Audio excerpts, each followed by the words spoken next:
Hello.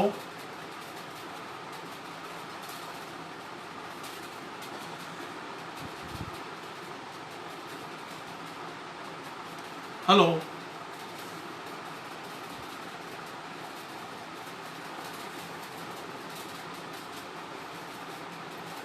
Hello.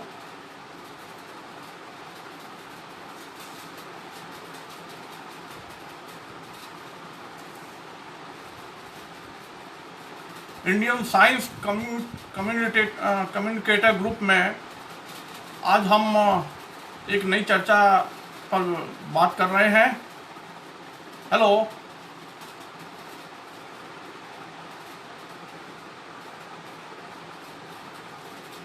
Indian science communicator group में आज हम एक नए टॉपिक पर चर्चा कर रहे हैं जो बहुत ही रोचक है।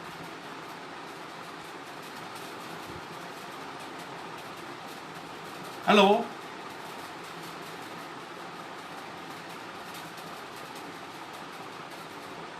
आवाज आ रही है? हाँ।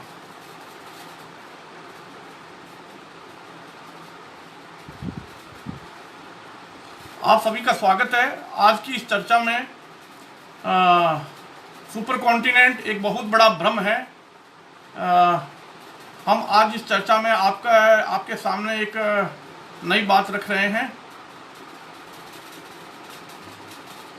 इंडियन साइंस कम्युनिकेटर ग्रुप में हम सब आज एक नए टॉपिक पर चर्चा करेंगे और ये टॉपिक बहुत ही महत्वपूर्ण और एक पूरे साइंस को प्रभावित करने वाला है, ऐसा मैं दावा करता हूँ।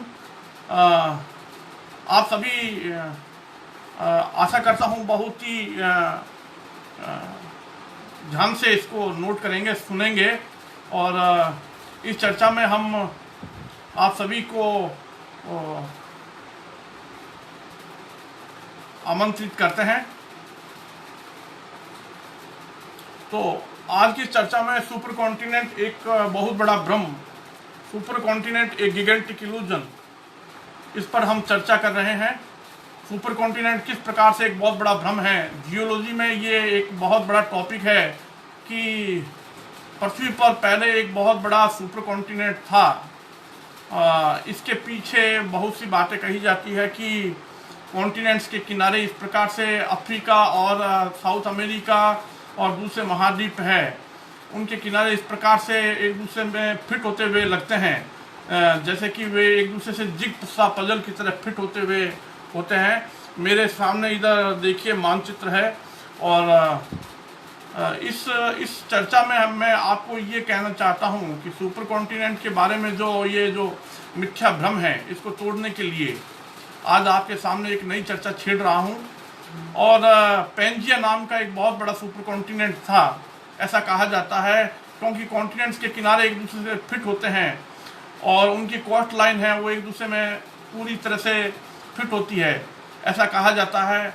और अफ्रीका और साउथ अमेरिका पे और दूसरे कॉन्टिनेंट्स पर जो मिनरल्स, रॉक्स और फॉसिल्स मिले हैं, उनके आधार पर कहा जाता है कि ये एक दूसरे से जुड़े हुए थे और एक बहुत बड़ा सुपर कॉन्टिनेंट था जिसको पेंजिया कहते हैं। इतिहास में अब तक, जियोलॉजिकल हिस्ट्री में अब तक कई प्रकार के सुपर कॉन्टिनेंट के बारे में बताया जाता है। रोडिनिया, पेंजिया और कोलंबिया, इस प्रकार से अनेक सुपर कॉन्टिनेंट के बारे में चर्चा की जाती है। इस चर्चा में हम ये बताना चाहते हैं कि अगर हम विशाल ब्रह्मांड के नज़रिए से देखें, अगर हम पूरे यूनिवर्स के नज़रिए से देखें तो ये अवधारणा गलत साबित होती है। और ये जो अवधारणा है कि सुपर कॉन्टिनेंट जैसा था, ये एक गलत साबित होता है। जब हम ब्रह्मांड की कॉमन ज्योमेट्री को देखते हैं, जब ब्रह्मांड की हम सिमेट्रिसिटी को देखते हैं, जब ब्रह्मांड में हम सिमिलर चीज़ों को तलाशते हैं, तब पता चलता है कि वास्तव में सुपर कॉन्टिनेंट जैसा कुछ भी नहीं था। और इस चर्चा में हम हालांकि हम पूरा करने का प्रयास करेंगे, लेकिन मुझे लगता है फिर भी कि हम 2-3 चर्चाओं में इसको पूरा कर पाएंगे। तो आज की इस चर्चा में मैं आपके सामने रख रहा हूं कि किस प्रकार से ये जो गलत अवधारणा है, ये एक बहुत बड़ा इल्यूजन है, एक प्रकार का भ्रम है, जो क्या है कि काफ़ी लंबे समय से इस पर चर्चा चल रही है। पिछले 500 सालों में जियोलॉजिस्ट लोगों ने काफ़ी एविडेंस इकट्ठे किए हैं कि पेंजिया नाम का एक सुपर कॉन्टिनेंट था और इस प्रकार से कॉन्टिनेंट एक दूसरे से दूर हटते हुए और कॉन्टिनेंटल ड्रिफ्ट हुआ।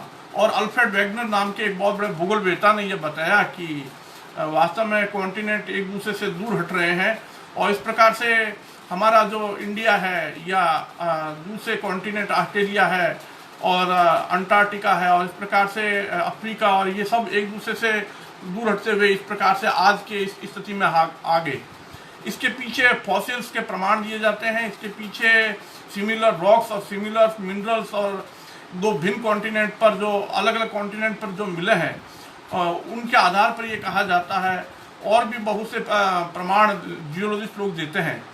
लेकिन मैं इस चर्चा में आज आपके सामने एक ऐसा यूनिवर्सल पॉइंट ऑफ व्यू से देखें, अगर पूरे ब्रह्मांड की सिमिलरिटी से देखें, अगर पूरे ब्रह्मांड में समानताओं के आधार पर देखें तो सुपर कॉन्टिनेंट जैसा कुछ भी नहीं था। अगर आप वर्तमान परिप्रेक्ष्य में वर्तमान में जो खोजें हो रही है जिस प्रकार से प्लैनेट्स के बारे में और जिस प्रकार से स्टार्स के बारे में, जिस प्रकार से अनेक सौर मंडल और अनेक तारामंडलों की खोज हो रही है और ब्रह्मांड के बारे में नए नए जो तथ्य आ रहे हैं उसके आधार से लगता है कि सुपर कॉन्टिनेंट एक बड़ा भ्रम है और एक इल्यूजन है। वास्तव में ऐसा कुछ भी नहीं था। और आज इस चर्चा में हम आपके सामने ये एक बहुत ही रोचक चर्चा है और आप इसको ध्यान से सुनेंगे ऐसा मैं उम्मीद करता हूं। और देखिए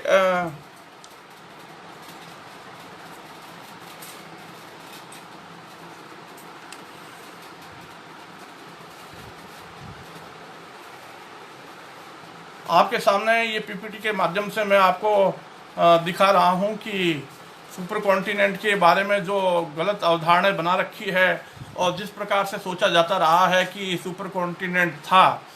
तो अगर आप इस पीपीटी को देखेंगे और उसके बाद में हम और भी वीडियो दिखाने का प्रयास करेंगे कि जो ब्रह्मांड है वो किस प्रकार से सिमिलरिटी, समानताओं, कॉमन्स के आधार पर और एक जैसी चीज़ों के आधार पर ऐसा लगता है कि वास्तव में सुपर कॉन्टिनेंट एक बहुत बड़ा भ्रम है, एक गिगेंटिक इल्यूजन है, एक बहुत बड़ा एक अवैज्ञानिक तथ्य है। और इसके बारे में जो बताया जाता है तो सबसे पहले हम बात करते हैं ब्रह्मांड के उन आकाशीय पिंडों की जिनमें एक समानता नज़र आती है कि वो एक स्पेशल ज्योमेट्री उनमें दिखाई देती है। और ये स्पेशल ज्योमेट्री अगर आप देखें कि देखिए पार्ट फर्स्ट में हम बता रहे हैं a very special and common geometry of celestial object. तो इस पार्ट फर्स्ट में आप देख रहे हैं कि अगर हम ब्रह्मांड के कुछ विशेष आकाशीय पिंडों को, black holes, Galaxy, nebula, gamma ray burst और सुपरनोवा, इसी प्रकार से क्वाजार, पल्जार, न्यूट्रॉन स्टार और इस प्रकार से अनेक आकाशीय पिंडों के अगर ज्योमेट्रिकल स्ट्रक्चर को देखें तो पता चलता है कि वो ज्योमेट्रिकल स्ट्रक्चर उनके नॉर्थन और साउथन हेमिस्फीयर उनके दोनों अपर और लोअर पार्ट में क्लॉकवाइज और काउंटर क्लॉकवाइज यानी अपोजिट डायरेक्शन में उनका मोशन हो रहा है। उसमें मैटर एक डायरेक्शन में नहीं चल रहा है और पूरा का पूरा मैटर जो है अपोजिट डायरेक्शन के कारण ट्विस्ट हो रहा है, कसा जा रहा है, ट्विस्ट हो रहा है।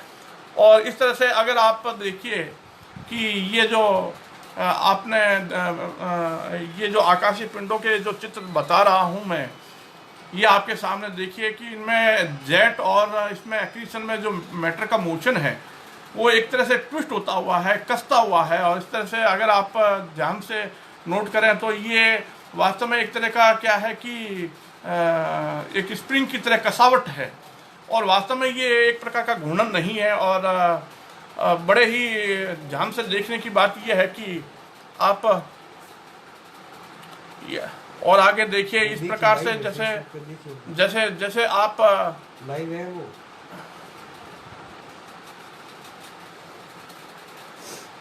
अनिल जी त्रिपाठी है कोई कौन? हाँ, इस प्रकार से आप देख रहे हैं कि एक्रीशन और जेट में ये इस प्रकार से ट्विस्टिंग हो रहा है। ये आप इनके एक्रीशन और जेट को देख करके इसको समझ सकते हैं। और देखिए इस तरह से ट्विस्टिंग हो रहा है। और इस तरह से अगर इनको देखें एक तारे को निकलते हुए, और इस तरह से इनके दोनों पार्ट में, अपर और लोअर पार्ट में ये जो मोशन है मैटर को, और जो ड्रैगिंग हो रहा है, इस प्रकार से ट्विस्टिंग होते हुए आप देख रहे हैं। और आगे देखिए गामा रे बस्ट का ये चित्र है, और उसमें आप देख रहे हैं कि इस तरह से ये जो मोशन चल रहा है और जेट दिखाई गई है। इस तरह से जो मोशन के अनुसार क्या है कि एक प्रकार से दोनों हेमिस्फीयर में, दोनों पार्ट, अपर और लोअर पार्ट में अपोजिट डायरेक्शन में ट्विस्टिंग हो रहा है। इस तरह से आप ये देखिए कुछ गैलेक्सियां हैं, और इन गैलेक्सियों के चित्रों को, इन आकाशगंगाओं के चित्रों को देखने पर पता चलता है कि वास्तव में क्या ये घूर्णन कहा जा सकता है, ये एक स्प्रिंग की तरह कसावट हो रहा है। वास्तव में इस प्रकार से के चित्र क्लियरली इंडिकेट करते हैं कि रोटेशन जैसा कुछ भी नहीं है। इस तरह से देखिए ये नेबुलाओं के चित्र हैं, और इन चित्रों को देख करके आप बड़े ही सोच सकते हैं, बड़े अच्छी तरह सोच सकते हैं क्वाजार तारों के, और होरग्रास नेबुला और दूसरे कई नेबुलाओं के चित्र हैं। ये पल्सेटिंग स्टार का देखिए चित्र है, मेरे पास इसका वीडियो भी है। और इस वीडियो को देख, पल्सेटिंग स्टार के जब वीडियो को देखते हैं तो ये धड़कता हुआ तारा इस प्रकार से ट्विस्ट होता हुआ दिखाई देता है। इसमें मैटर जो है कस रहा है। इस तरह से ये जो इसके टॉप से देखते हैं, इस प्रकार से गैलेक्सी के टॉप से, तो इस प्रकार से ये ट्विस्टिंग दिखाई देता है। तो आपके सामने ये चित्र दिखाने का उद्देश्य ये है कि एक कॉमन ज्योमेट्री, एक सिमिलर ज्योमेट्री और एक सिमेट्रिसिटी सारे ब्रह्मांड में आकर्षित, सभी को आकर्षित करती है, प्रभावित करती है। ये एक स्पाइडर नेबुला का चित्र है, और इस प्रकार से ये स्पाइडर नेबुला जो मकड़ी की तरह, इस प्रकार से ये इसमें जो ट्विस्टिंग है वो क्लियरली देखा जा सकता है। ये रेड रेक्टेंगुलर नेबुला का चित्र है। इस प्रकार से ये इसमें ट्विस्टिंग को हम नोट कर सकते हैं। ये इस प्रकार से और भी नेबुलाएं हैं, और ईटा कैरिना, और इस प्रकार से आप कैट्स आई नेबुला और होरग्लास नेबुला और अनेक नेबुलों के, जैसे ये आंट नेबुला है, और इस प्रकार से जेट नेबुला है, और इस तरह से आप ये देख सकते हैं कि बटरफ्लाई नेबुला है। इसी प्रकार से सुपरनोवा में भी ये ट्विस्टिंग देख करके आपको बहुत ही महत्वपूर्ण बात ये लगेगी कि इसमें ये ट्विस्टिंग आई कहाँ से आखिर। ये ईटा कैरिना नेबुला का चित्र है, नीचे जो आप देख रहे हैं डमरू की तरह। और इस तरह से और आगे देखिए कि ये हमारी मिल्की वे गैलेक्सी के ये इस प्रकार से ये, और उसके बाद में देखिए ये एक्रीशन और जेट में इस प्रकार से ट्विस्टिंग दिखाई दे रहा है। और इस तरह से आप और भी देख सकते हैं चित्रों को, जिस तरह से ये दिखा रखा है कि एक्रीशन और जेट में इस प्रकार से ट्विस्टिंग दिखाई दे रहा है। तो ये चित्र दिखाने से मैं ये कहना चाहता हूँ कि वास्तव में जो इसमें पदार्थ जो है वो कस रहा है, स्प्रिंग की तरह टाइट हो रहा है। जिस प्रकार से एक घड़ी की स्प्रिंग होती है उसमें चाबी भर देते हैं, इस प्रकार से आप देख सकते हैं कि इनमें मैटर जो है वो ट्विस्ट होता है, टाइट होता है, घूर्णन जैसा कुछ भी नहीं है। और इस तरह से पार्ट फर्स्ट के बाद में हम पार्ट सेकंड की बात करते हैं, जिसमें सूर्य और तारों के बारे में, सूर्य का जो ज्योमेट्रिकल स्ट्रक्चर है और तारों का है, जिस प्रकार से गैस जिएंट प्लैनेट का है, उनके बारे में अब हम चर्चा कर रहे हैं पार्ट सेकंड में। देखिए कि सूर्य की आकृति है और तारों की आकृति है, और कई गैस दानव ग्रह जैसे बृहस्पति है, शनि है, यूरेनस, नेपच्यून है, इनकी आकृति एक ऑबलेट की तरह है। वास्तव में ये सभी अंडाकार आकृति की एक विशेष शर्त होती है जिसको ऑबलेट कहते हैं, उस तरह से के आकृति में होते हैं। और इनमें मैटर का जो मोशन है उसमें अलग अलग अक्षांश पर अलग अलग वेलोसिटी से, यानी अलग अलग लेटीट्यूड पर अलग अलग वेलोसिटी से जो मैटर का मोशन होता है, इसके कारण क्या है कि ये पदार्थ जो है इसमें अलग अलग वेलोसिटी से चल रहा है। आप अगर इनके चित्रों को देखें, ये सोहो स्टीरियो एफडीओ के नासा के जो मिशन है, जो सोहो है, स्टीरियो है, एसडीओ है, उन मिशन से जो चित्र प्राप्त हुए हैं, जो वीडियो प्राप्त हुए हैं, उनको देखिए। इन चित्रों को देखने से सूर्य की ये जो चित्र हैं, इन सबको देखिए, इनके वीडियो को देखिए, तो आपको लगेगा कि वास्तव में सूर्य में वास्तव में ये रोटेशन नहीं है। वैसे भी क्या है कि एक गैसियस पिंड होने के हिसाब से क्या है, सूर्य जो है अपने एक्सिस पर रोटेशन नहीं करता है। तो सूर्य की सतह पर ये सलवटें दिखाई देती है, जिस प्रकार से सूर्य के सतह पर इस प्रकार से ये जो सोलर फ्लेयर्स हैं वो बाहर निकलती है, इस प्रकार से सूर्य जो है वो ट्विस्ट होता है, टाइट होता है। तो सूर्य की सतह पर इस प्रकार से अनेक जो सन स्पॉट होते हैं, वो एक पूरे सौर चक्र में मैक्सिमम हो जाते हैं। और ये जो डिफरेंशियल रोटेशन है, देखिए, इस डिफरेंशियल रोटेशन के अनुसार वास्तव में ये डिफरेंशियल रोटेशन सूर्य के ट्विस्टिंग के कारण होता है, क्योंकि सूर्य जो है वास्तव में घूर्णन नहीं कर रहा है। पूरा का पूरा सोलर सिस्टम जो है वो कसता है, ट्विस्ट होता है, टाइट होता है। और इस तरह से देखिए, जब एक सोलर इक्लिप्स होता है तो चंद्रमा के पीछे से जो ये सूर्य के कोरोना के अंदर से जो ये सोलर फ्लेयर्स निकलती है, इस प्रकार से, तो इससे ये पता चलता है कि वास्तव में सूर्य के अंदर से ट्विस्ट और टाइट होकर के पदार्थ बाहर की ओर धकेला जा रहा है, क्योंकि सूर्य जो है पूरा का पूरा सोलर सिस्टम मरोड़ा जा रहा है, निचोड़ा जा रहा है। इस तरह से आप देखते हैं, ये देखिए, तो सूर्य का मैग्नेटिक जो फील्ड है, जो चुंबकीय क्षेत्र है, पूरे एक सौर चक्र में वो रिवर्स हो जाता है। नॉर्थ पोल और साउथ पोल एक दूसरे के नॉर्थ पोल, साउथ पोल उल्टे हो जाते हैं, और इस तरह से सूर्य का मैग्नेटिक फील्ड जो है वो फ्लिप हो जाता है। और इस प्रकार से तो सूर्य के अंदर से जो पदार्थ निकलता है, जो सोलर वाइंड्स निकलती है, और इसी प्रकार से सूर्य के अंदर से जो सोलर प्लेट्स निकलती है, तो सूर्य एक स्प्रिंकलर की तरह क्या है कि पदार्थ विकिरण और इसी प्रकार से प्रकाश को बाहर की ओर धकेलता है, रेडिएशन को बाहर की ओर धकेलता है, क्योंकि सूर्य वास्तव में घूर्णन नहीं करता है। और इस प्रकार से आप देख सकते हैं कि सूर्य ट्विस्ट और टाइट हो रहा है।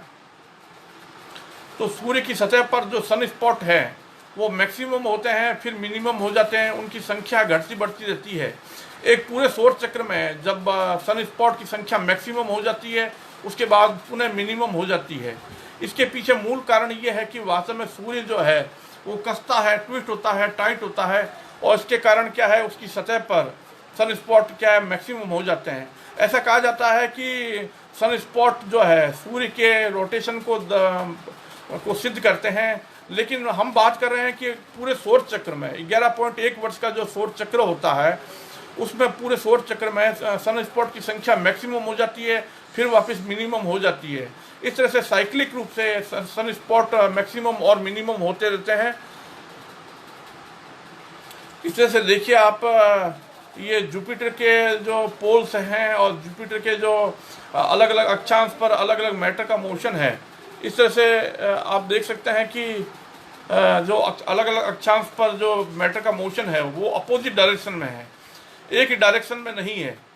और बृहस्पति ग्रह के नॉर्थ पोल और साउथ पोल पर जो मोशन है वो अपोजिट डायरेक्शन में है। इस तरह से देखिए सैटर्न में भी इसी तरह से है।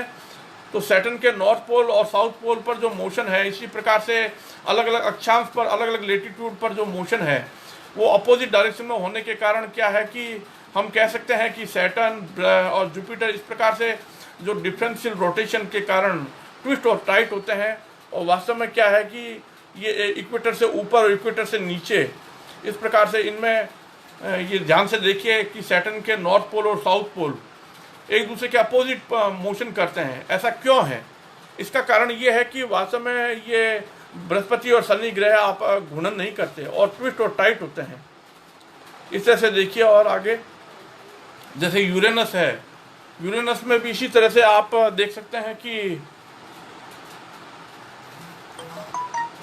इस तरह से यूरेनस में जो उसके पोल पर और उसके इक्वेटोरियल पार्ट में जो मोशन होता है, वास्तव में ये एक प्रकार से ट्विस्टिंग और टाइटनिंग के कारण है।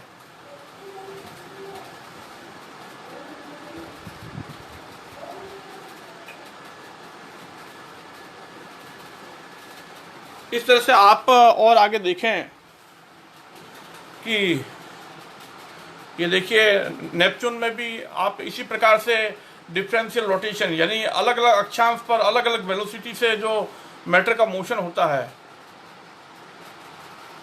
इस तरह से ये अलग अलग अक्षांश पर या अलग अलग वेलोसिटी से जो मोशन ये दर्शाता है कि वास्तव में जुपिटर, सैटर्न, यूरेनस, नेपच्यून जो है वास्तव में रोटेट नहीं करते हैं, इनमें ट्विस्टिंग होता है। और आपको एक आश्चर्यजनक बात बताता हूँ कि हमारे सोलर सिस्टम के जुपिटर और सैटर्न और नेपच्यून के कुछ चंद्रमा ऐसे हैं जो रिट्रोगेट ऑर्बिटिंग करते हैं। जैसे नेपच्यून का एक मून है वो ट्रिटन, वो रिट्रोगेट ऑर्बिटिंग करता है, उसकी उल्टी दिशा में परिक्रमा करता है। इसी प्रकार से सैटर्न के भी कई चंद्रमा है जो उसकी उल्टी दिशा में परिक्रमा करते हैं। इसी प्रकार से बृहस्पति ग्रह के भी कई चंद्रमा है जो उल्टी दिशा में परिक्रमा करते हैं। हमारे सौरमंडल से बाहर दूसरे सौरमंडलों में जो कुछ एक्सो प्लैनेट मिले हैं वो अपने हॉट स्टार की परिक्रमा जो है वो उल्टी दिशा में परिक्रमा करते हैं। और इसी तरह से कुछ तारे हैं जो गैलेक्सी में उल्टी दिशा में परिक्रमा करते हुए कहे जाते हैं। तो इस प्रकार से हम ये कहना चाहते हैं कि वास्तव में ये पूरा का पूरा सोलर सिस्टम जो है वो ट्विस्ट और टाइट होता है।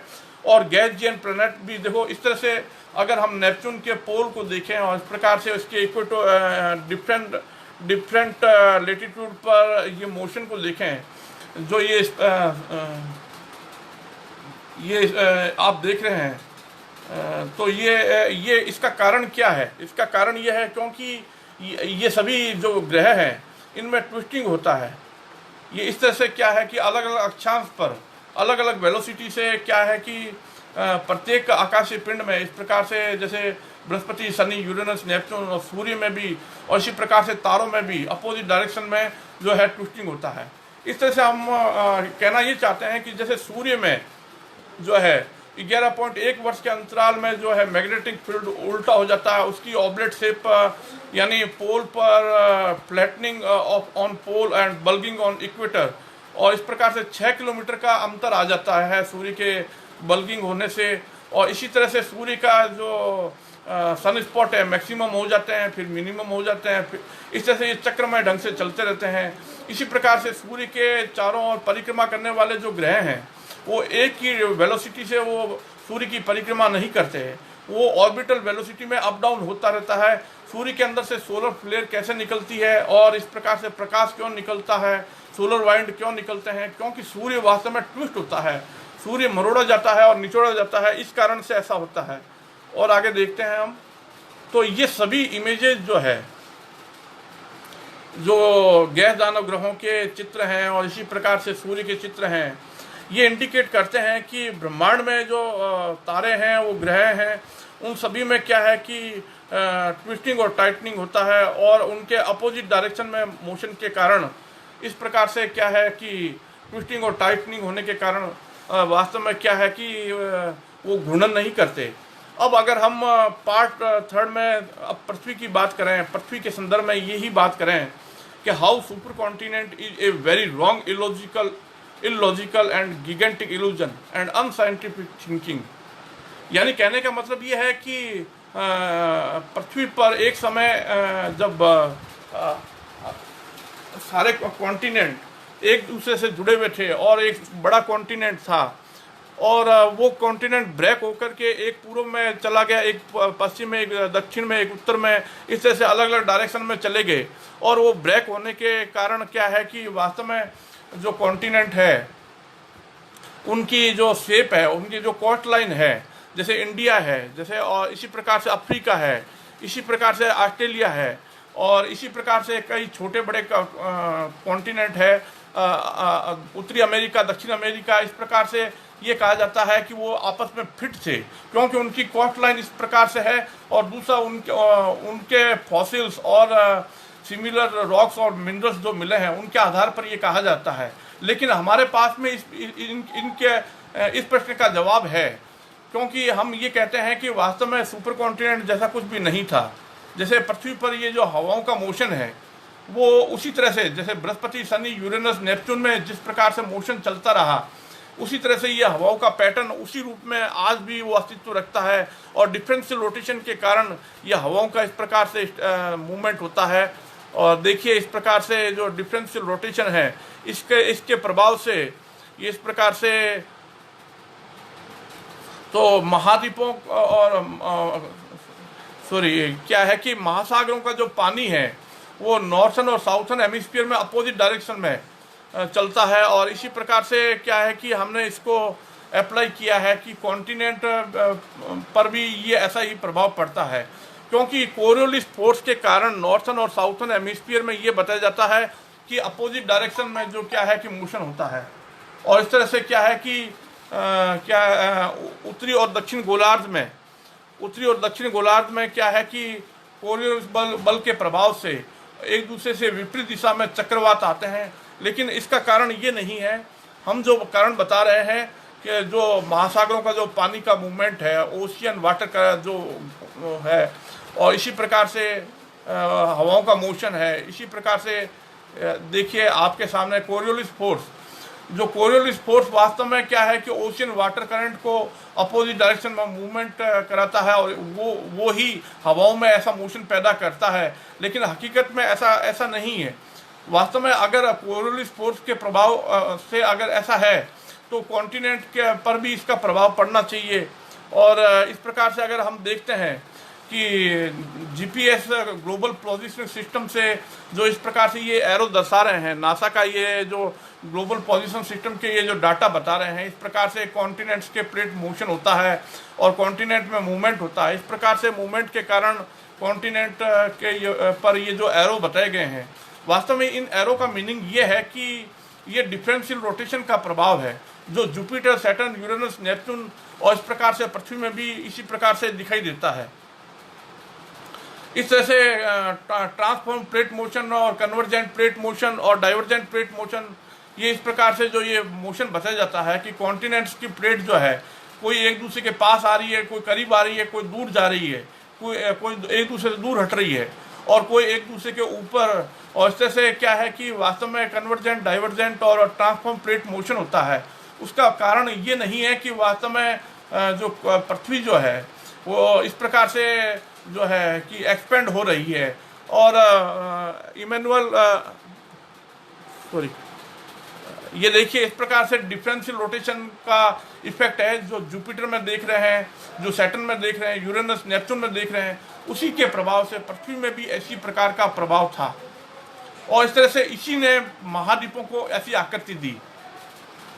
कहने का मतलब ये है कि पहली बात तो ये है कि महाद्वीप और महासागर कहाँ से अस्तित्व में आए और कैसे बने, और फिर वो ऐसी आकृति में क्यों आए, महाद्वीपों की आकृति ऐसी क्यों बनी।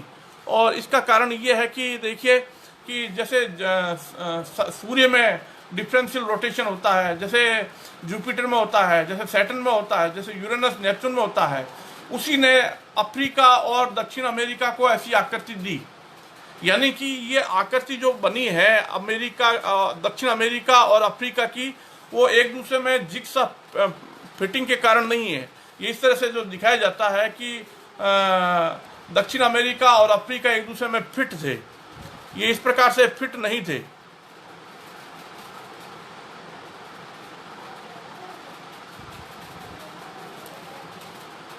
ये इस प्रकार से महाद्वीप आपस में फिट नहीं थे।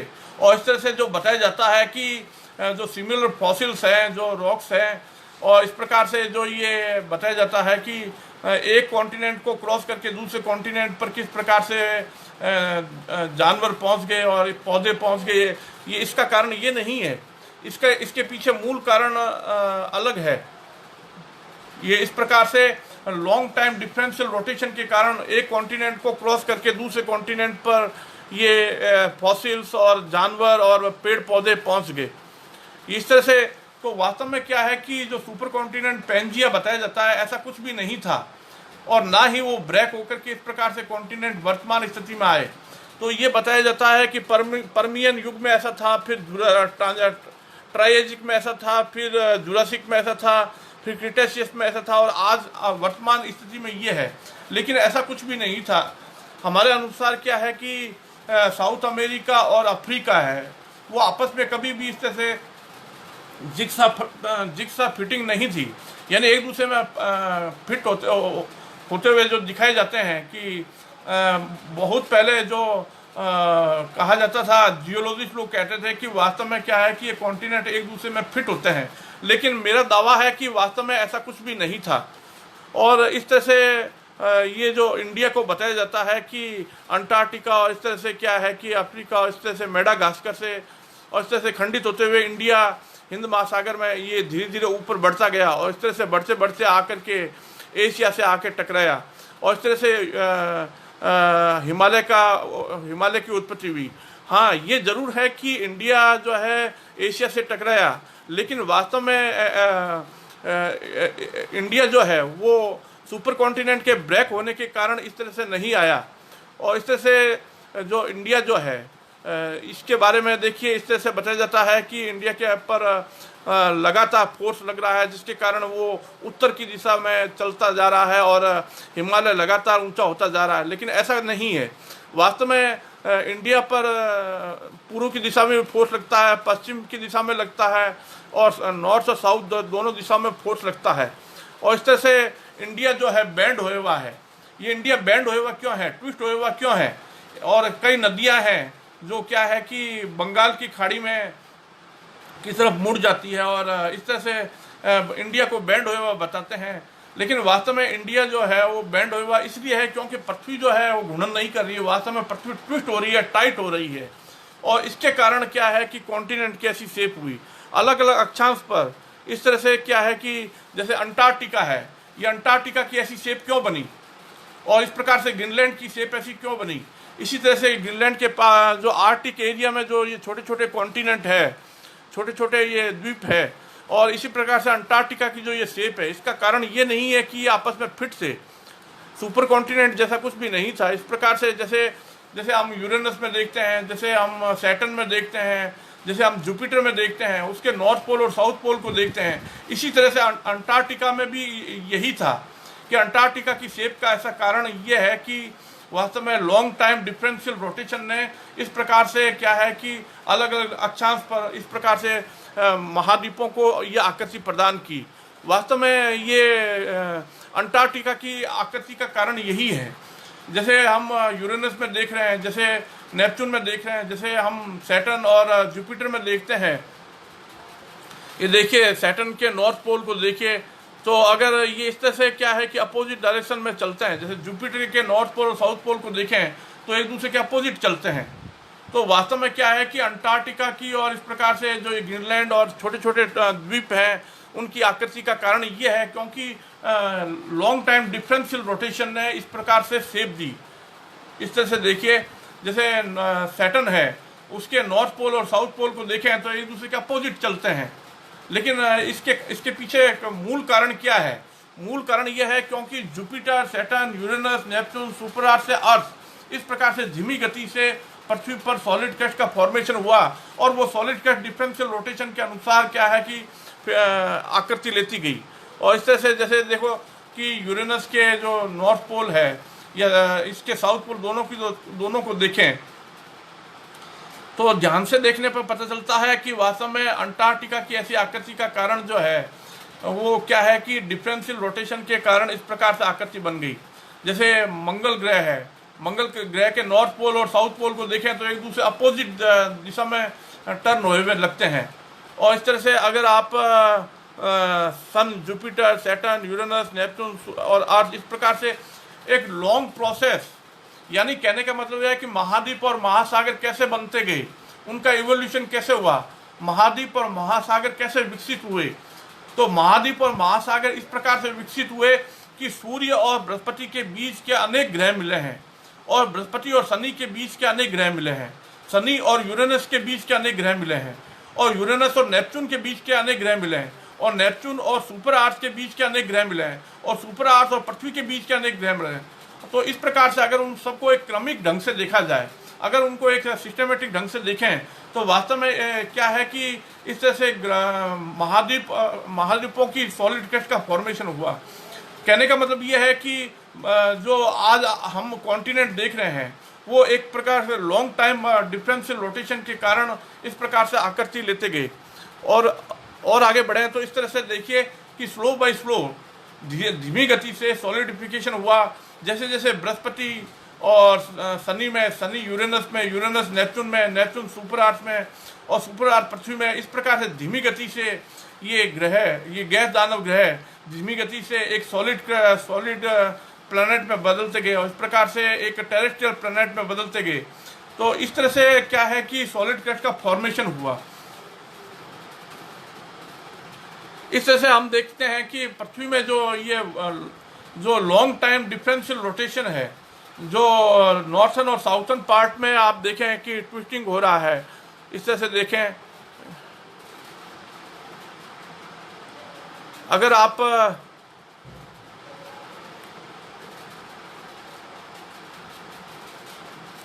जैसे मिड अटलांटिक रिज को देखें आप, ये मिड अटलांटिक रिज जो है इस प्रकार से ये एस प्रकार की शेप ली हुई है।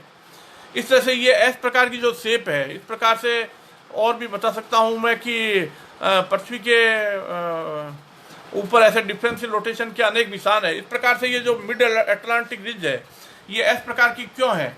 क्योंकि पृथ्वी जो है वो ट्विस्ट हो रही है, टाइट हो रही है। इसके कारण इस प्रकार की आकृति की बनी मिड अटलांटिक रिज का। ये इस प्रकार से, ये देखिए इस प्रकार से जो ये आकृति बनी है, एस प्रकार की जो आकृति आप देख रहे हैं, इसके पीछे मूल कारण ये है क्योंकि पृथ्वी जो है वास्तव में घूर्णन नहीं कर रही है, वो एक प्रकार से कस रही है और ट्विस्ट और टाइट हो रही है। ये इस तरह से देखिए, ये मैंने जुपिटर के मैप पर क्या है कि वर्ल्ड का मैप लगा करके आपको ये समझाने का प्रयास किया है कि किस प्रकार से लॉन्ग टाइम डिफरेंशियल रोटेशन ने, आगे पीछे इस प्रकार से गति ने, इस प्रकार से मोशन ने, इस प्रकार से लगातार गति ने, डिफरेंशियल रोटेशन ने इस प्रकार से क्या है कि महाद्वीपों को ऐसी विशिष्ट आकृति प्रदान की थी। इस प्रकार से हम कहना चाहते हैं कि सुपर कॉन्टिनेंट एक प्रकार का भ्रम है।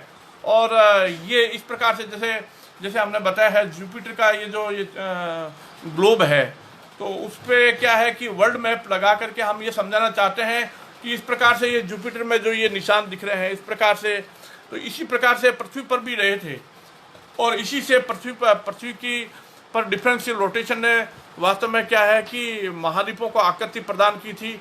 और ये इस प्रकार से ये मोशन के कारण, ये देखिए इस तरह से ये एस प्रकार की आकृति बनती है।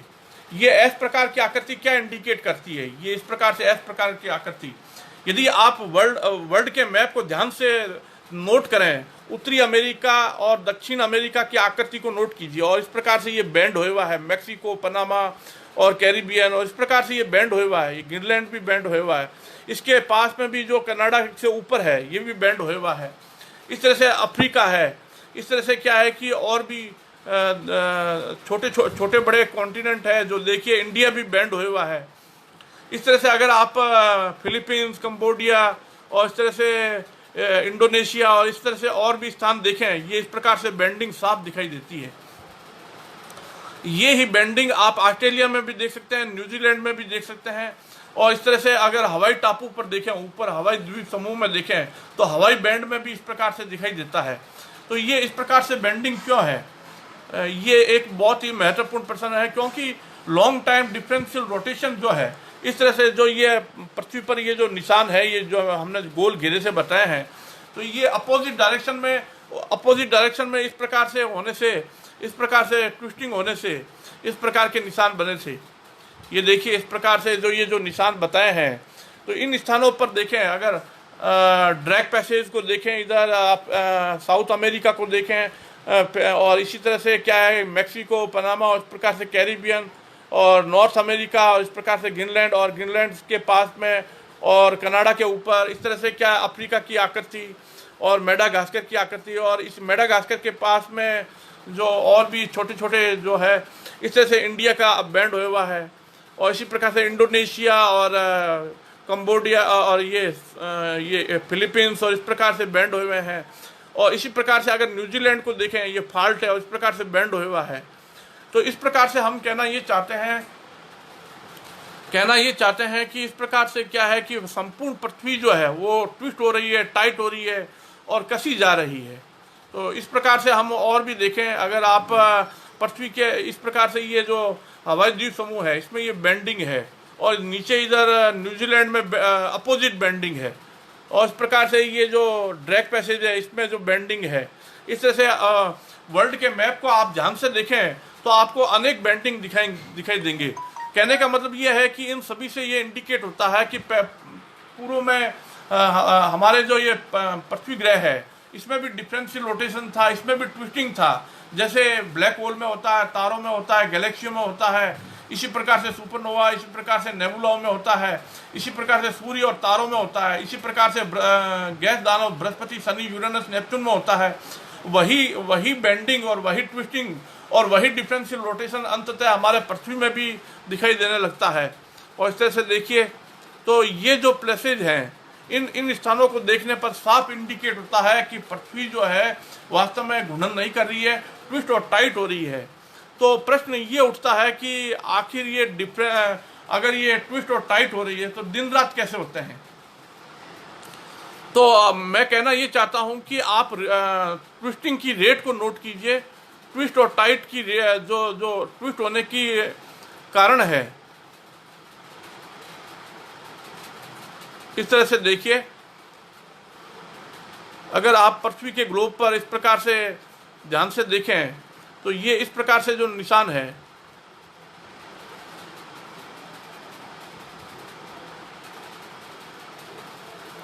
और इस तरह से मैं कहना ये चाहता हूं कि सुपर कॉन्टिनेंट कैसे एक भ्रम है। तो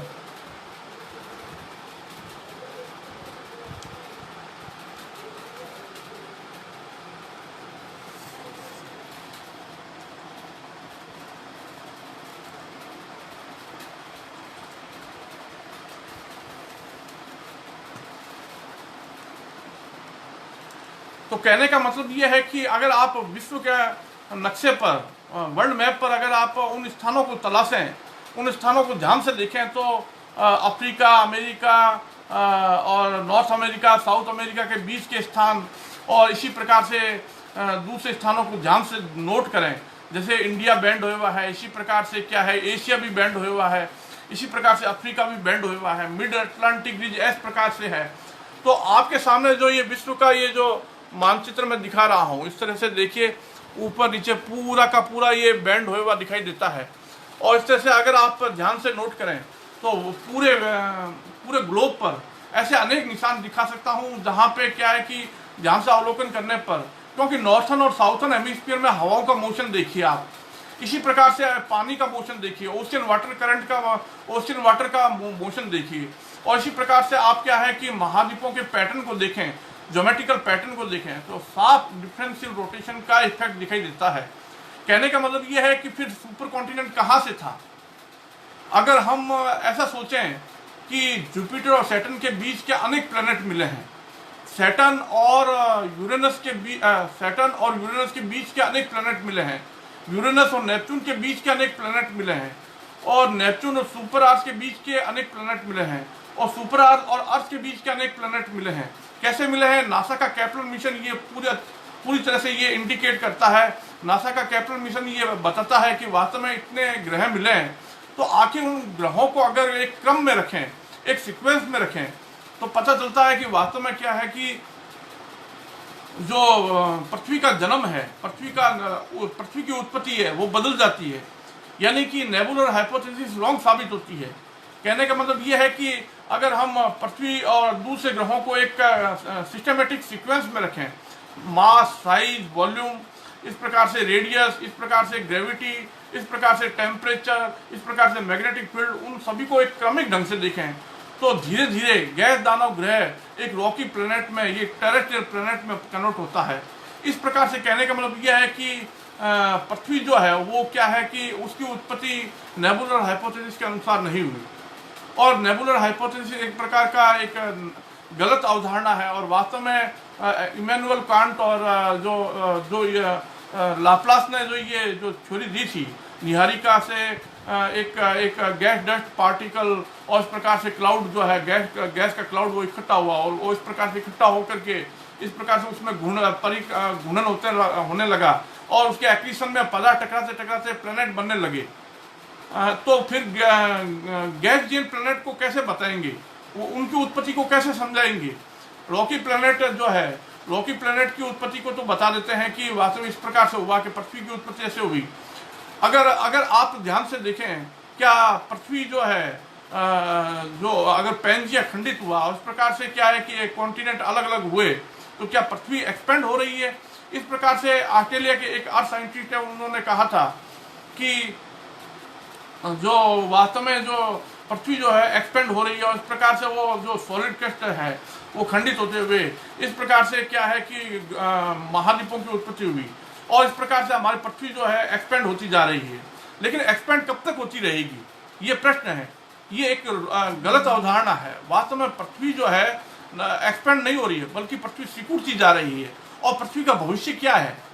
तो मंगल ग्रह को एक समय क्या कहा जाता है, पृथ्वी जैसा था। तो वास्तव में पृथ्वी जो है उसका भविष्य मंगल है। तो इसका मतलब ये हुआ कि पृथ्वी सिकुड़ती जाएगी। इसी प्रकार से पृथ्वी सिकुड़ते हुए वीनस, फिर मार्स, फिर उसके बाद में क्या है कि प्लूटो, इस प्रकार से मरकरी, इस प्रकार से सिकुड़ते सिकुड़ते और दूसरे ग्रहों में बदलती जाएगी। और इस प्रकार से बदलते बदलते क्या है कि प्लूटो के बाद में क्या है कि धीमी गति से मरकरी, मरकरी के बाद में गैनीमीड, गैनीमीड के बाद में इस प्रकार से धीरे धीरे सिकुड़ते हुए चंद्रमाओं में, चंद्रमाओं से फिर वो क्या है कि दूसरे छोटे कॉमेट में, फिर एस्ट्रॉयड में, फिर मीटियोर्स में ब्रेक होकर के फिर अंततः ब्रह्मांड में घुल जाएगी। ये पृथ्वी का अंत की वास्तविक कहानी है। वास्तव में पृथ्वी का अंत किसी प्रकार से अप्राकृतिक ढंग से नहीं होगा कि कोई नेबुरू नाम का कोई प्लेनेट आके पृथ्वी से टकराया और पृथ्वी क्या है कि इस प्रकार से नष्ट हो जाएगी। इस प्रकार से पृथ्वी का अंत नहीं होगा। वास्तव में पृथ्वी का अंत बड़े सिस्टमेटिक ढंग से होगा।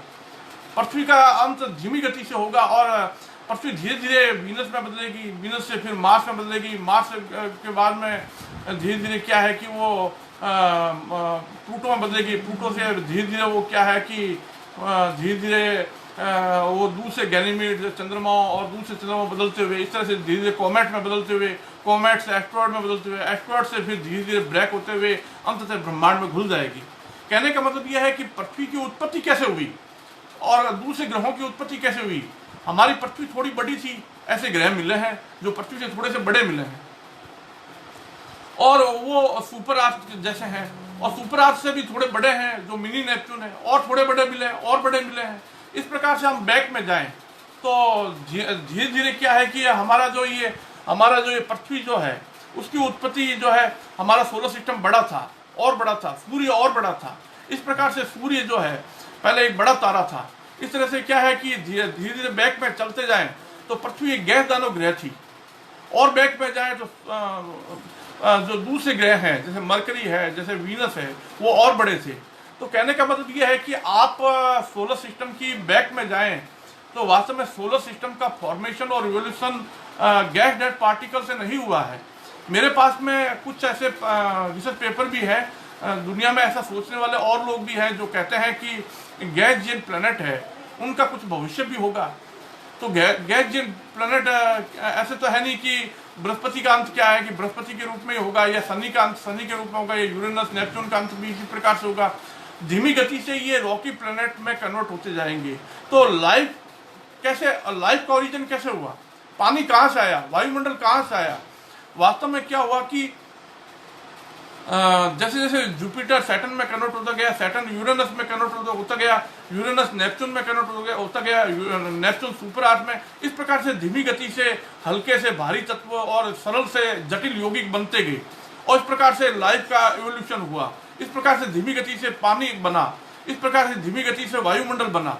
तो कहने का मतलब ये है कि हम बता रहे हैं कि सुपर कॉन्टिनेंट एक बहुत बड़ा भ्रम कैसे है। प्लेट टेक्टोनिक्स कहाँ से अस्तित्व आया? प्लेट टेक्टोनिक्स जैसे convergent plate motion, divergent plate motion, इस प्रकार से फॉल्ट है, फोल्ड है, वो क्या क्यों हुए? इसके पीछे मेन कारण ये है, कॉन्टिनेंटल ड्रिफ्ट क्यों हुआ? इसका कारण यह है कि लॉन्ग प्रोसेस, एक बहुत लंबी प्रक्रिया जो Brihaspati, Shani, Uranus, Neptune, super आर्थ से आज इस प्रकार से सिकुड़ते हुए हमारे पृथ्वी पर धीमी गति से सॉलिड क्रस्ट का फॉर्मेशन हुआ, सॉलिड लिथोस्फीयर क्रस्ट जो बनी। तो इस प्रकार से धीमी गति से क्या है कि हमारे इस पृथ्वी की जियोलॉजी का विकास हुआ। इस प्रकार से डिफरेंशियल रोटेशन जो अलग अलग अक्षांश पर ये देख रहे हैं आप कि अलग अलग लेटीट्यूड पर अलग अलग वेलोसिटी से जो है इस प्रकार से मोशन चलने से इस प्रकार से कॉन्टिनेंट ने शेप ली। तो कहने का मतलब ये है कि ये जो कॉन्टिनेंट है, जो कॉन्टिनेंट्स हैं, जो दक्षिण अमेरिका, अफ्रीका, ये आपस में फिट नहीं थे कभी भी। तो ये फिट नहीं थे, तो वास्तव में डिफरेंशियल रोटेशन जो जुपिटर में है, जो सैटर्न में है, यूरेनस नेपच्यून में है, उसी ने आगे जा करके महाद्वीपों को ऐसी आकृति दी। तो कहने का मतलब ये है कि आज की चर्चा में हमने जो ये बताया है कि वास्तव में क्या है कि कॉन्टिनेंट जो है इस प्रकार से उत्पन्न हुए। तो पृथ्वी पर क्या है, ट्विस्टिंग का प्रभाव अगर आप देखें तो जीव जंतुओं का बॉडी स्केलेटन देखिए, उनका कंकाल देखिए, हमारे मैमल्स का स्केलेटन ऐसा क्यों है, ऑर्थोपोडा, सिलेंटेटा, रेप्टिलिया, इस प्रकार से सभी का कंकाल ऐसा क्यों है, इस प्रकार से सिमिलरिटी कहाँ से आई। तो ये चर्चा अभी और जारी रहेगी। अभी कहने का मतलब ये है कि आप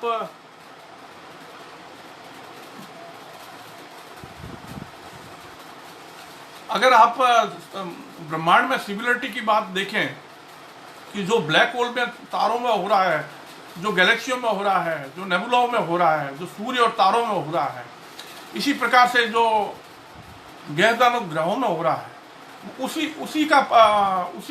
की तरह से पृथ्वी में भी होता है। तो पृथ्वी के जो अलग अलग कॉन्टिनेंट है वो इसी प्रकार से शेप ली और जिक्सा पजल के रूप में आपस में फिट नहीं थे, यानी पेंजिया जैसा कुछ भी नहीं था। तो अगर आप केवल मात्र अगर पृथ्वी की बात करेंगे, जिस प्रकार से जियोलॉजिस्ट लोग केवल पृथ्वी के आधार पर बताते हैं और डाटा इकट्ठे करके ऑब्जर्वेशन लेकर के बताते हैं कि पृथ्वी पर सुपर कॉन्टिनेंट था, और वो सारे ब्रह्मांड की प्रोसेस को इग्नोर करते हैं। सारे ब्रह्मांड में क्या चल रहा है, सारे यूनिवर्स में क्या चल रहा है, अगर आप सारे ब्रह्मांड की बात करें, सारे यूनिवर्स की बात करें, तब आपको समझ में आएगा कि वास्तव में क्या है कि सुपर कॉन्टिनेंट कैसे नहीं था। हमारा साइंटिफिक लॉजिक ये पूरा साइंटिफिक लॉजिक नहीं है, ये आंकड़ों पर आधारित है, ये तथ्यों पर आधारित है, वैज्ञानिक तथ्यों पर आधारित है। और सुपर कॉन्टिनेंट की जो ये बात करते हैं, केवल मात्र पृथ्वी पर लिए गए कुछ डाटा के आधार पर कहते हैं कि फॉसिल सिमिलरिटी, दो भिन्न कॉन्टिनेंट पर एक जैसे फॉसिल्स, दो भिन्न कॉन्टिनेंट पर एक जैसे रॉक्स, दो भिन्न कॉन्टिनेंट पर एक जैसे क्या है कि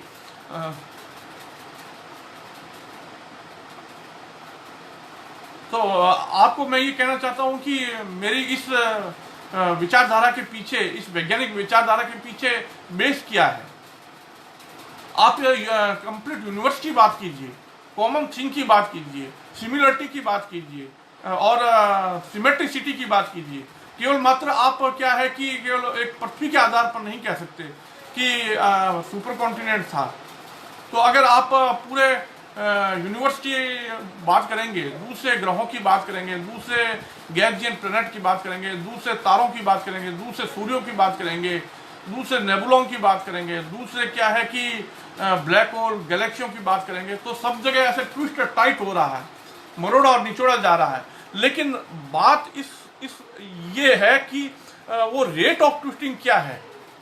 वो ट्विस्टिंग का जैसे सूर्य जो है पूरे 4 चक्र यानी 11.1 वर्ष में पूरा कस जाता है, फिर वापस लूज होता है, फिर कसता है, फिर लूज होता है, फिर कसता है।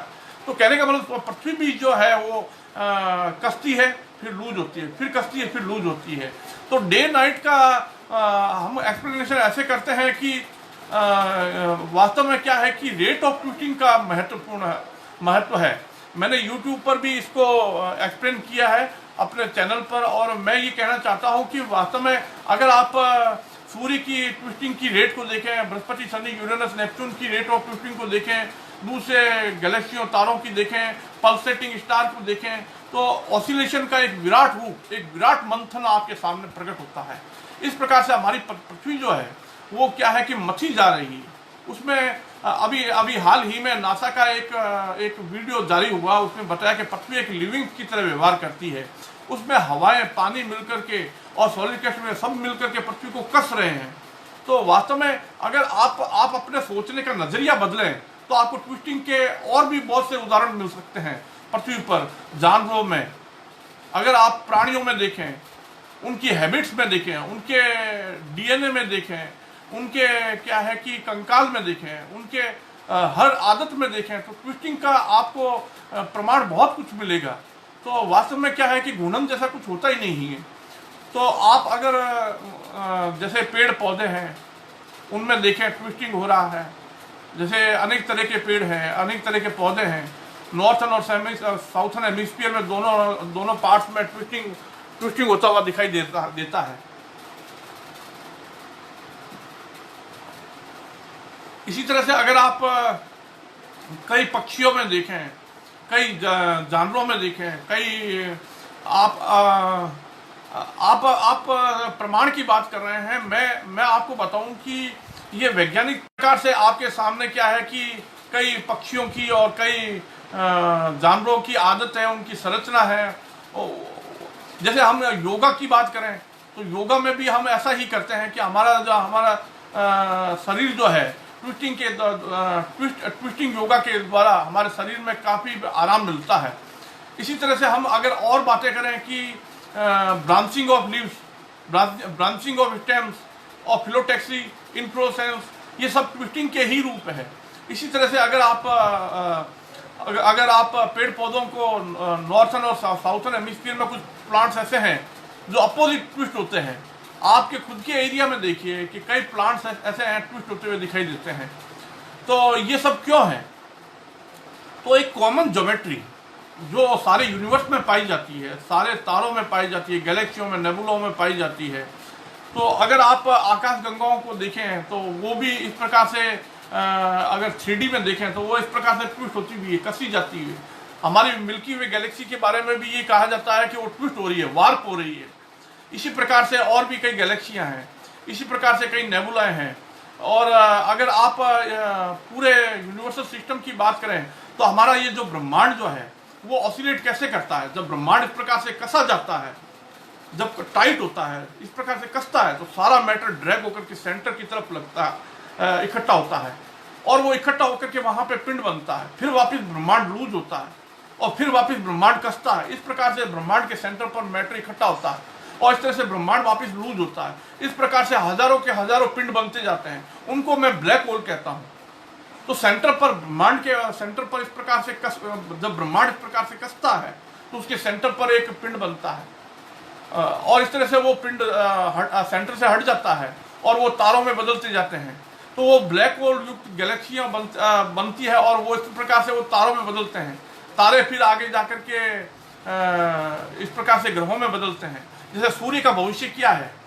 सूर्य का भविष्य ब्लैक होल या इस प्रकार से क्या है कि न्यूट्रॉन स्टार नहीं है, बल्कि सूर्य धीमी गति से एक बृहस्पति ग्रह में बदल जाएगा।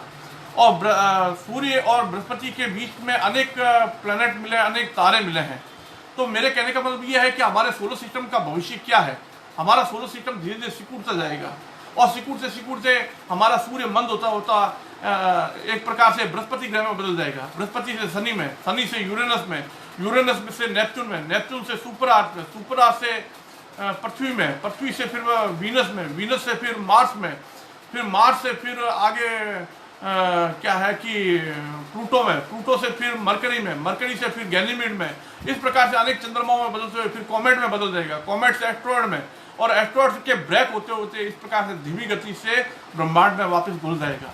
इस प्रकार से ब्रह्मांड में सृजन और विनाश होता है। इस प्रकार से ब्रह्मांड में क्या है कि उत्पत्ति होती है और इस प्रकार से अंत होता है। तो कहने का मतलब यह है कि सुपर कॉन्टिनेंट कैसे एक बहुत बड़ा भ्रम है। सुपर कॉन्टिनेंट क्यों एक गलत अवधारणा है?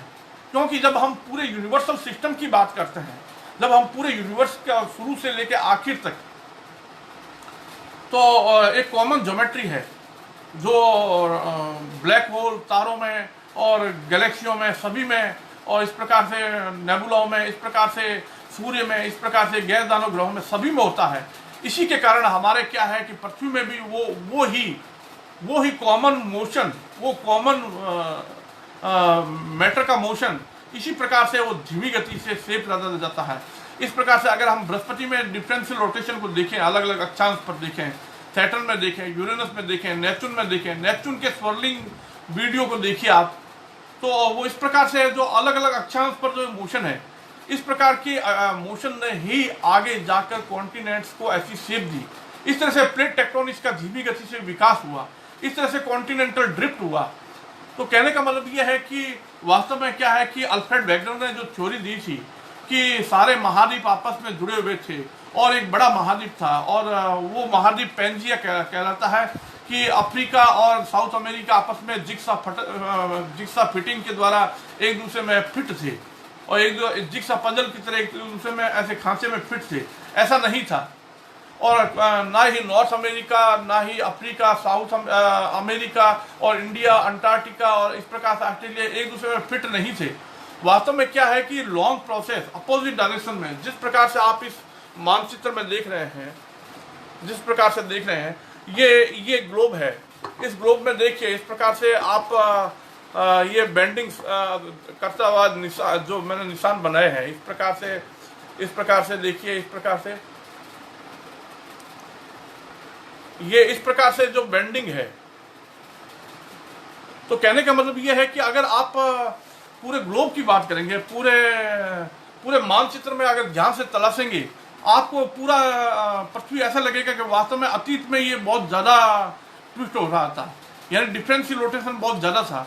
और डिफरेंशियल रोटेशन की पूरी संपूर्ण हिस्ट्री में जाएं, पूरे बैक में जाएं, तो वास्तव में सारा का सारा ब्रह्मांड मथा जा रहा है, कसा जा रहा है, और उसमें पदार्थ जो है वो एक प्रकार से घूर्णन जैसा कुछ भी नहीं होता।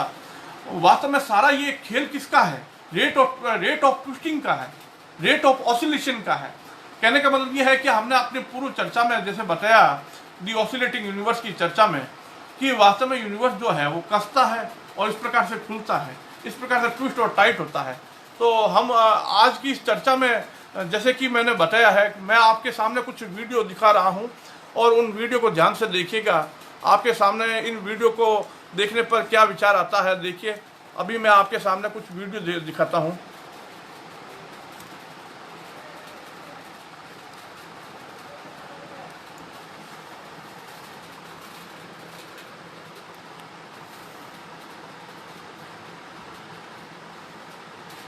कुछ वीडियो देखिएगा आप। मेरे द्वारा बनाई गई ये एनिमेशन वीडियो है।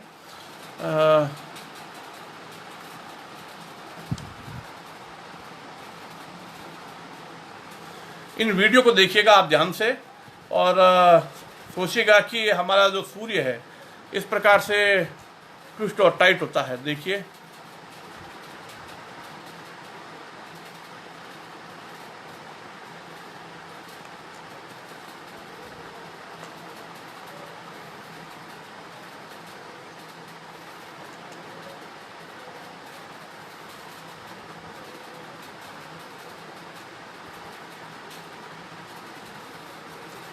एक मिनट, आपके सामने अभी मैं ये वीडियो दिखा रहा हूँ, एनिमेशन वीडियो।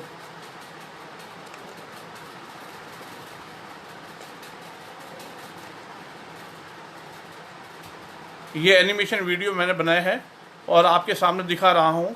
देखिए, इसको ध्यानपूर्वक देखिएगा और आप बताइएगा कि देखिए इसमें ये ट्विस्टिंग कितना शानदार तरीके से मैंने समझाने का प्रयास किया है। कैसे सूर्य जो है द्रव्य ऊर्जा को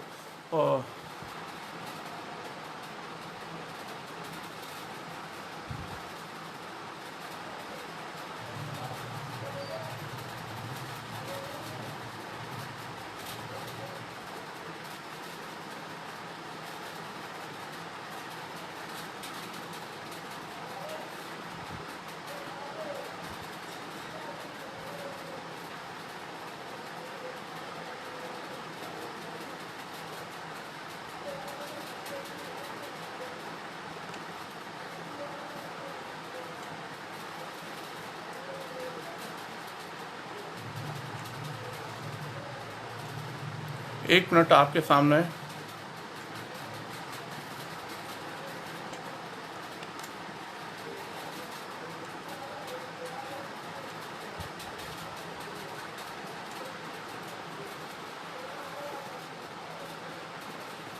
थोड़ा विलम्ब लग रहा है, क्षमा चाहता हूँ। ये एनिमेशन वीडियो में थोड़ा टाइम लग रहा है।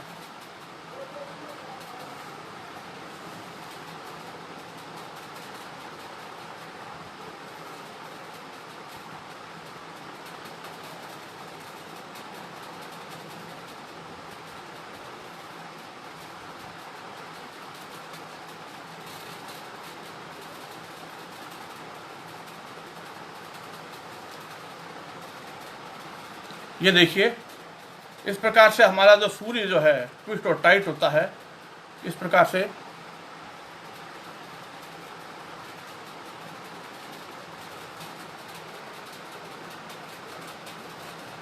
ये देखिए, इस प्रकार से हमारा सूर्य जो है ट्विस्ट और टाइट होता है। और भी आपको मैं वीडियो दिखाना चाहता हूँ।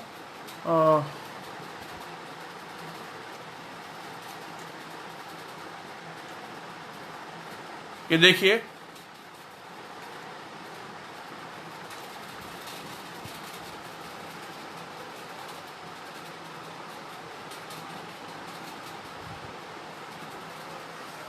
इस प्रकार से ये गैलेक्सी जो है इस प्रकार से ट्विस्ट होती है। एक गैलेक्सी इस प्रकार से ट्विस्ट होकर के, देखिए, ये देखिए, इस प्रकार से गैलेक्सी ट्विस्ट होती है, टाइट होती है। आपके सामने मैं दिखाने का प्रयास कर रहा हूँ। एक स्पाइरल गैलेक्सी इस प्रकार से ट्विस्ट होती है।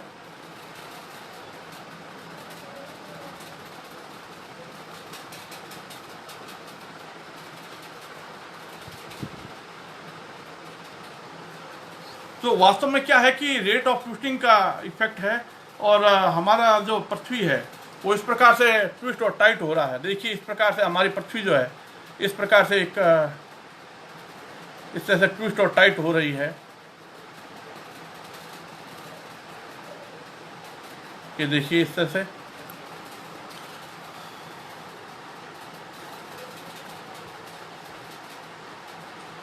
तो कहने का तात्पर्य यह है कि सुपर कॉन्टिनेंट किस प्रकार से कोरा एक भ्रम है, और उसको मैं किस प्रकार से साबित करता हूं कि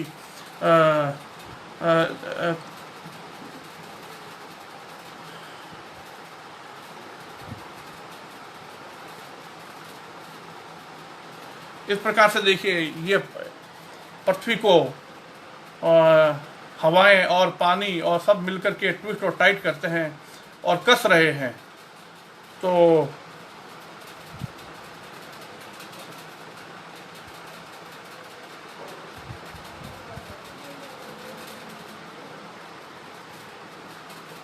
ये हवाएं पानी मिलकर के, ये नासा का वीडियो है। और अगर आप अपने सोचने का नज़रिया बदलें, अगर आप थोड़ा सा ऐसा सोचें कि वास्तव में ये ट्विस्टिंग है, ये ट्विस्टिंग का प्रभाव है, वास्तव में ये सारा ग्लोब जो है वो ट्विस्ट टाइट हो रहा है, इसलिए हवाएं ऐसे चल रही है, पानी ऐसे चल रहा है, और महाद्वीप और महासागरों का पैटर्न इस कारण से ऐसा है। तो ये नासा का वीडियो है, और इसमें पृथ्वी को एक लिविंग प्राणी की तरह दिखाया गया है।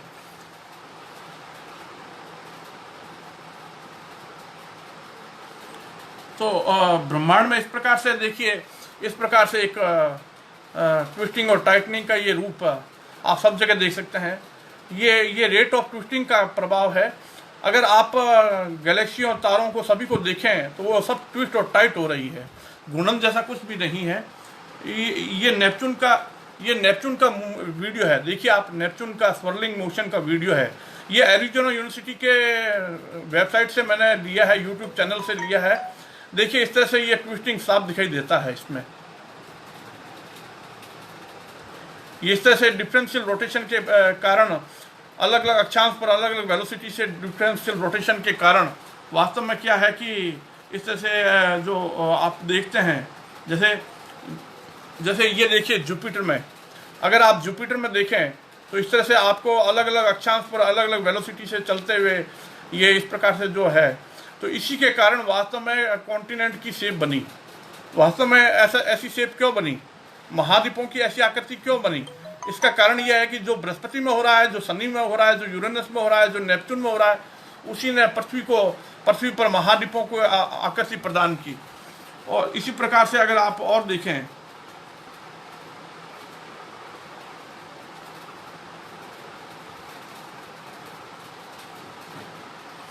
ये देखिए,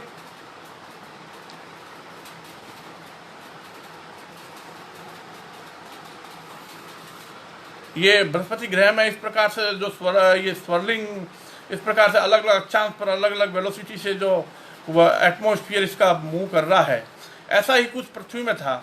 और इसी तरह से पृथ्वी के महाद्वीपों ने इस प्रकार से आकृति हुई थी। किसी सुपर कॉन्टिनेंट के खंडित होने से ऐसा नहीं हुआ था। तो कुल मिला के कहने का मतलब ये है कि वास्तव में महाद्वीपों की ऐसी आकृति क्यों बनी। तो महाद्वीपों की ऐसी आकृति बनने के पीछे मूल कारण ये है कि लॉन्ग टाइम डिफरेंशियल रोटेशन ने अंततः हमारे सभी महाद्वीप है उनको ऐसी आकृति प्रदान की, और वास्तव में सुपर कॉन्टिनेंट जैसा कुछ भी नहीं था, और ना ही वो खंडित होकर के इस प्रकार से अलग अलग महाद्वीप बने थे। तो प्रश्न ये है कि आखिर फिर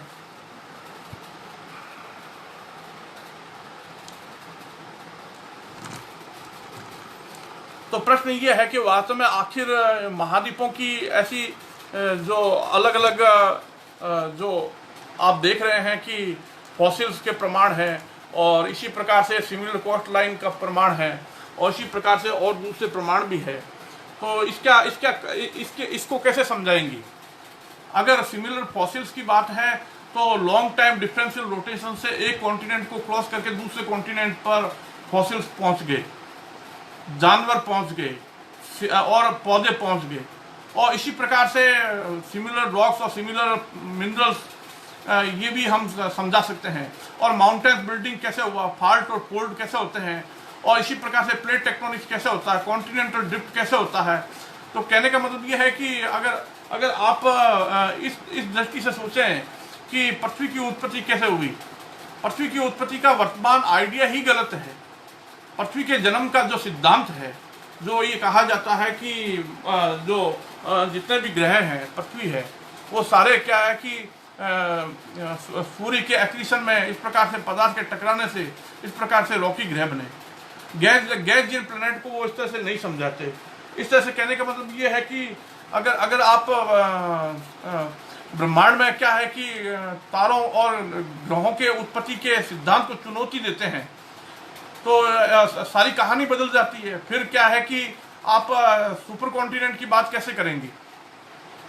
अगर आप पूरे सिस्टम को शुरू से लास्ट तक बदल रहे हैं, जैसे दोलनीय ब्रह्मांड के बारे में ये कहा जाता है कि हमारे ऋषि मुनि लोग जो थे वो कहते थे कि ये चक्र में ब्रह्मांड में सर्जन होता है, फिर विनाश होता है, फिर सर्जन होता है, फिर विनाश होता है। इस प्रकार से ब्रह्मांड में क्रिएशन और डिस्ट्रक्शन होता रहता है। और इस तरह से क्या कहने का मतलब ये है कि ये यूनिवर्स का नेचर साइक्लिक है, यानी बिग बैंग हुआ और फिर बिग क्रंच। तो बिग बैंग की बात तो कही जाती है कि यूनिवर्स जो है एक्सपेंड होता जा रहा है, और उसके प्रमाण दिए जाते हैं कॉस्मिक माइक्रोवेव बैकग्राउंड रेडिएशन के द्वारा और दूसरे लाइट एलिमेंट और दूसरे कारणों से उनके पक्ष में प्रमाण दिया जाता है। लेकिन यूनिवर्स एक्सपेंड होगा, कितना एक्सपेंड होगा, कब तक होता रहेगा, ऐसे प्रश्न भी कहे जाते हैं। तो यूनिवर्स के एक्सपेंशन की एक लिमिट है। तो रिचर्ड टॉलमान ने ऐसा कहा कि हालांकि अलेक्जेंडर फ्राइडमान और दूसरे वैज्ञानिकों ने, कॉस्मोलॉजिस्ट ने क्या है कि आइंस्टाइन के थ्योरी ऑफ रिलेटिविटी के आधार पर ये बताया कि वास्तव में यूनिवर्स जो है एक्सपेंड होता जा रहा है। और वो एक लिमिट के बाद में उन्होंने कहा कि एक्सपेंशन बिग बैंग और बिग क्रंच, यानी एक्सपेंड एक लिमिट तक, फिर बिग क्रंच होगा। लेकिन क्या है कि रिचर्ड टॉलमान ने इसके इनफाइनाइट नंबर ऑफ ऑसिलेशन की बात कही। आज भी रोजर पेनरोज जैसे व्यक्ति जो है वो यूनिवर्स के एक्सपेंशन और कॉन्ट्रैक्शन की बात करते हैं। तो हम यूनिवर्स के एक्सपेंशन और कॉन्ट्रैक्शन की बात करें तो यूनिवर्स जो है वो इस प्रकार से टाइट होता है और लूज होता है, टाइट होता है, लूज होता है। इस तरह से ब्रह्मांड के कसने और खुलने से ब्रह्मांड में सर्जन होता है, कसने से उसके सेंटर पर एक पिंड बनता है और फिर वापस वो लूज होता है तो उसके सेंटर से पिंड हट जाता है। इस तरह से ट्विस्ट और टाइट होने से, इस प्रकार से मरोड़े और निचोड़े जाने से, कसने से, एक स्प्रिंग की तरह टाइट होने से ब्रह्मांड के सेंटर पर पिंड बनते हैं और उनको मैं ब्लैक होल कहता हूँ। और वो सेंटर से हटते हैं और इस तरह से क्या है कि वो तारों में बदलते हैं, अनेक ब्लैक होल बनते जाते हैं, अनेक तारे बनते जाते हैं। इस प्रकार से ब्लैक होल जो है वो तारों में, तारे जो है ग्रहों में, ग्रह जो है वो चंद्रमाओं में, चंद्रमा जो है वो धीरे धीरे कॉमेट में, कॉमेट से एस्ट्रॉयड में, एस्ट्रॉयड से मीटरॉयड में ब्रेक होकर के धीमी गति से ब्रह्मांड में घुलते जाते हैं। तो ये जो कहानी है, इसके पीछे हमने सुपर कॉन्टिनेंट क्यों लगाया, आखिर सुपर कॉन्टिनेंट जैसी बात कहाँ आती है इसमें? तो हमने अपनी बुक जो हमने बताया है कि ये इस प्रकार से हमने किताब लिखी है, सुपर कॉन्टिनेंट ए गिगेंटिक इल्यूजन। ये इस प्रकार से ये किताब लिखी है हमने। और इस किताब में हमने जो मुख्य बात कही है वो ये है कि वास्तव में क्या है कि सारे यूनिवर्सल सिस्टम की बात करें, सारे ब्रह्मांड की बात करें, तब क्या है कि सुपर कॉन्टिनेंट जैसा नहीं था।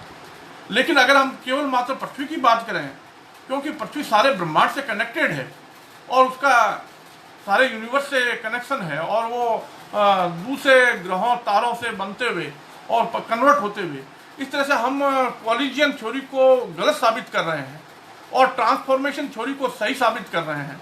यानी कि हमारा जो चंद्रमा है, पृथ्वी का एकमात्र जो चंद्रमा है, उसकी उत्पत्ति कैसे हुई? थिया नाम का मंगल जैसा एक ग्रह आकर के पृथ्वी से टकराया और उससे पदार्थ छिटका। आज से 4.6 बिलियन वर्ष पहले इस प्रकार से वो पदार्थ छिटक करके उससे फिर धीरे धीरे क्या है कि वो डेब्रिस जो है वो इकट्ठा होकर चंद्रमा बनने लगा। लेकिन ये कहानी किसी के हजम नहीं होने वाली है, क्योंकि और भी कारण है। चंद्रमा जो है, जो हमारे सौरमंडल के अन्य दूसरे चंद्रमा है, वो कैसे उत्पन्न हुए?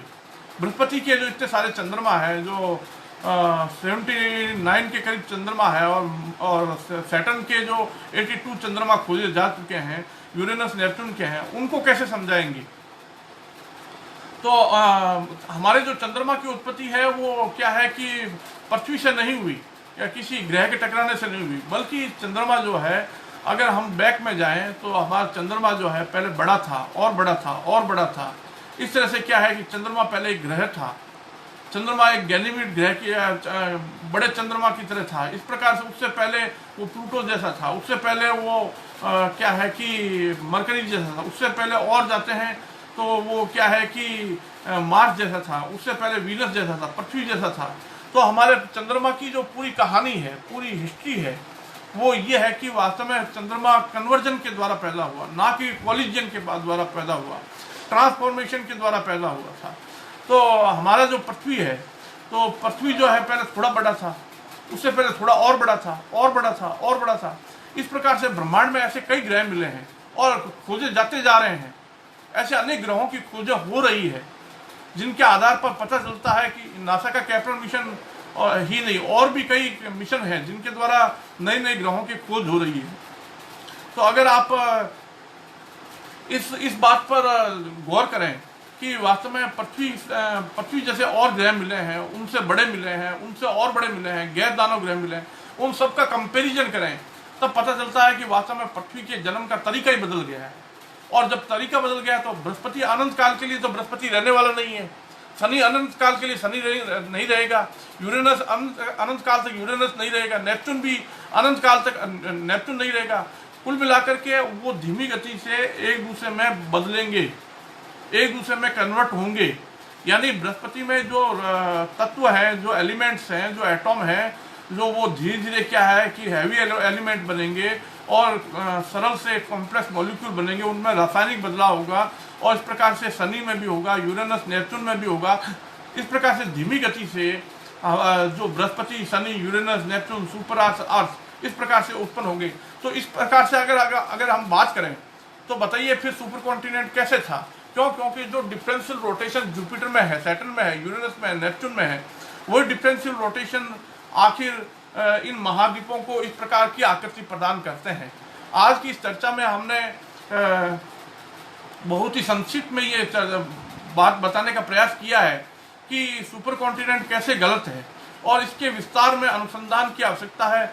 मैं वैज्ञानिकों से निवेदन करूंगा कि आप मेरे इस पूरी इस चर्चा को विस्तार से और देखिए, और पूरा जो मॉडल है, जो हमने ऑसिलेटिंग यूनिवर्स की बात कही है पिछली चर्चा में, और इस चर्चा में हमने सुपर कॉन्टिनेंट एक गाइगेंटिक इल्यूजन की बात कही है, तो ये इसके पीछे हमारे पास तथ्यात्मक बातें हैं। ऐसा कहने वाला मैं अकेला व्यक्ति नहीं हूँ। इससे पहले भी ऐसी चर्चाएं हुई है। इससे पहले जैसे W.H. जार्डेट की एक पुस्तक है, फिगर्स ऑफ सेलेस्टियल बॉडीज, तो उसमें भी ऐसी चर्चा है। लेकिन हम इसको कैसे समझा रहे हैं? ये एक नए तरीके से समझा रहे हैं कि सुपर कॉन्टिनेंट कैसे एक गलत अवधारणा है, और ऐसी चर्चा से विज्ञान में एक बहुत बड़ा भारी बदलाव आएगा और एक नए सिद्धांत का जन्म होगा। आज की इस चर्चा में हमने जितना बताया है, उस चर्चा का उद्देश्य हमारा यही है कि सुपर कॉन्टिनेंट को गलत और साबित करना और उसको एक बहुत बड़ा भ्रम साबित करना कि ये एक बहुत बड़ा भ्रम है। अगर इस भ्रम को मिटाना है हमें, तो हमें पूरे यूनिवर्सल सिस्टम की बात करनी होगी। केवल मात्र जियोलॉजिस्ट लोग जो डाटा ले रहे हैं, पृथ्वी के बारे में डाटा ले रहे हैं, ऑब्जर्वेशन ले रहे हैं, जो आंकड़े इकट्ठे कर रहे हैं, वो पर्याप्त नहीं है। अगर आप पूरे सिस्टम की बात करें, पूरे यूनिवर्स की बात करें, सोलर सिस्टम की बात करें और नेबुलों की बात करें, ब्लैक होल गैलेक्सियों की बात करें, यानी कि common thing in universe, symmetricity in universe, similarity in universe, पूरी यूनिवर्स की बातें करें, तब आपको समझ में आएगा कि वास्तव में हमारी इस चर्चा का महत्व क्या है। कैसे सुपर कॉन्टिनेंट गलत साबित हो जाता है, कैसे अंटार्कटिका बना, कैसे अफ्रीका बना, कैसे साउथ अमेरिका बना, कैसे ये कॉन्टिनेंट्स कैसे बने, किस प्रकार से फॉल्ट होता है, किस प्रकार से फोल्ड होता है, कैसे ट्रांसफॉर्मेशन ट्रांसफर प्लेट मोशन होता है, कैसे कन्वर्जेंट प्लेट मोशन होता है, कैसे डाइवर्जेंट प्लेट मोशन होता है, कैसे रॉक फॉर्मेशन होता है, कैसे मिनरल डिपोजिशन होता है। तो हमारे सामने एक लंबी चर्चा है, पूरे यूनिवर्स से लेकर के पूरे ब्रह्मांड से, तारों से, गैलेक्सियों से, नेबुलों से पूरी चर्चा करते हुए अंततः हम ये कहना चाहते हैं, एक कॉमन थिंग, सिमिलरिटी, सिमेट्रिसिटी, ये सारी इंडिकेट करती है कि वास्तव में सुपर कॉन्टिनेंट के बारे में आज तक जो कहा जा रहा है वो एक गलत बात है, वो एक गलत अवधारणा है। और अगर ऐसा अगर हम पूरा एक सिस्टमेटिक स्टडी करें शुरू से लेकर आखिर तक, तो हमें समझ में आता है कि वास्तव में क्या है कि हमें एक नई सोच, एक विज्ञान में एक नई दिशा मिलती है। कारण कि हम जीव जंतुओं को देखें, पेड़ पौधों को देखें और प्लांट्स को देखें और इस प्रकार से बैक्टीरिया को देखें, वायरस को देखें, इस प्रकार से सभी को देखें, सभी में ट्विस्टिंग है, सभी में मरोड़ा जा रहा है, निचोड़ा जा रहा है। इस प्रकार से क्या है कि अगर एक विराट मंथन को देखें तो ब्रह्मांड में एक विराट मंथन चल रहा है, एक बहुत बड़ा एक मंथन जो क्या है कि तारों में, ग्रहों में, गैलेक्सियों में, पृथ्वी में, सभी में एक विराट मंथन है। आज की चर्चा को समापन करने से पूर्व मेरा सभी से निवेदन है कि इस चर्चा को आगे बढ़ाने के लिए आप सभी को क्या है कि एक गहन इसका अनुसंधान के लिए इसको बड़े पटल पर रखने की आवश्यकता है और इसको और ज़्यादा इस पर क्या है कि गौर करने के लिए हम इसको जियोलॉजिस्ट लोग जो है, जो भूगर्भ शास्त्री है, जो GSI है, जियोलॉजी सर्वे ऑफ इंडिया के लोग हैं, जो जियोलॉजी के प्रोफेसर हैं, वो सभी मिलकर के इस पर चर्चा करें और इस पर विस्तार से बात करें। धन्यवाद। आज के लिए बस इतना ही। धन्यवाद।